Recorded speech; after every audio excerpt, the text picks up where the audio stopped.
When it comes to the 2020 election, you've been focused on the president and the U.S. Senate. So I thought I'd tell you about what else happened on election night.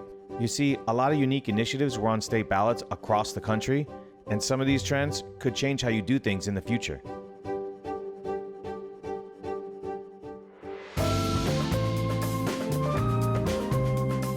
I decided to spark this conversation with the weed wave that is sweeping across America. Even before Tuesday, 30 states had passed some form of legalized marijuana. Well, welcome Arizona to the party. They legalized recreational pot for people over 21 and gave people with prior drug offenses related to marijuana the right to remove them from their records. Montana, New Jersey, and South Dakota also legalized recreational marijuana use for people 21 and over. Mississippi legalized marijuana for medical use. Oregon went even further. They decriminalized small amounts of hard drugs, including heroin and cocaine. What's behind this shift from marijuana bad to marijuana legal? I asked Robert Beasley, CEO at Fluent. It's a medical marijuana dispensary company.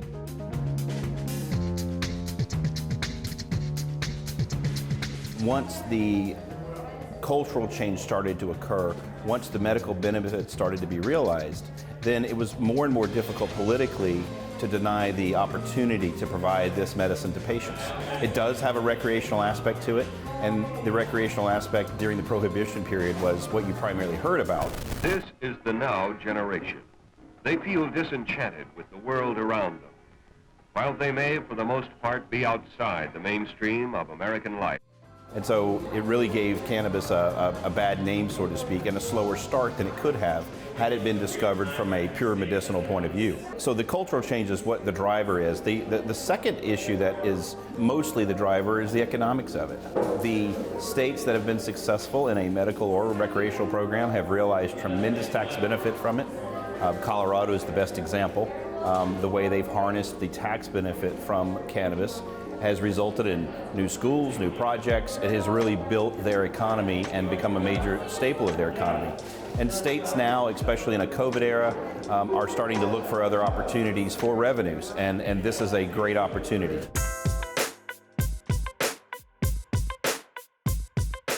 Finally is the examples that these pioneer states led and the examples of how it can be done, and the fact is that there haven't been the horror stories that were expected. You don't see youth addiction of this product increasing, you don't see violence, you don't see this being the gateway drug to greater enhanced drug use. In fact, it's just the opposite. Opioid use is down. In those states that have an effective medical cannabis program, patients that are addicted to the opioids through that crisis are now seeing a way to find pain relief without the impact. So it goes back to culture change, recognition as a true medicine, the economic drivers, and then now we have enough examples of how to do it correctly. Some studies have concluded there is less overall opioid abuse in states that have legalized marijuana. However, not all the data is in agreement, and researchers claim more robust studies are necessary.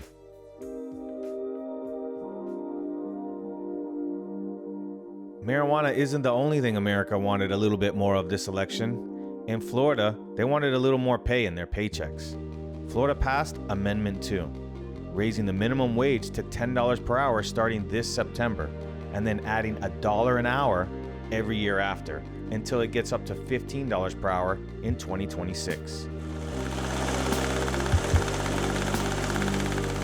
Hi, my name is Suzanne Battle, and I'm the owner and founder of Azúcar Ice Cream in the heart of Little Havana.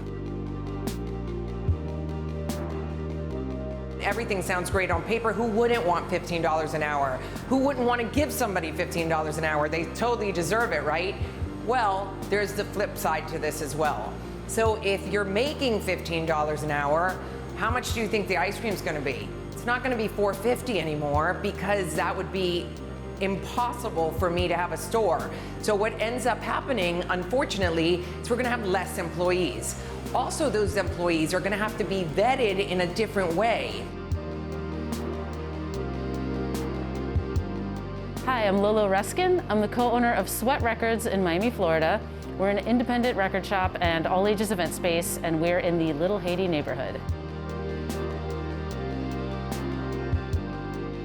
So we knew the initiative was on the ballot, and in this whole year of having to retool our entire business multiple times anyway because of different COVID restrictions, lockdowns, safety measures, et cetera, we said, why don't we just make $15 our minimum wage right now?